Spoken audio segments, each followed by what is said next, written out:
What's up, window cleaners? Really quick add-on to your window cleaning business. I just cleaned this cabinet here, glass cabinet. I had the homeowner take all of the things that were on the shelves because I'm not going to be liable for breaking anything, so I had the customer do that, so they were happy to do that. But just to let you know, right here, this is detail work here, so charge accordingly.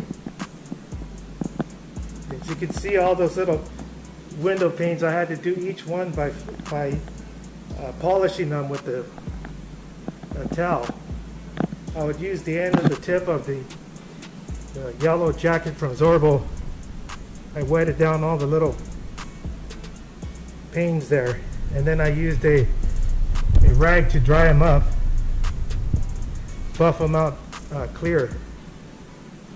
So charge accordingly if you're going to do work like this, okay? Alright, just wanted to let you know. You can see, I'm going to open this up here. There's shelves in here. Cleaned all the shelves, all the glass shelves, the mirrors. They're all shiny now. Customer's going to be very happy.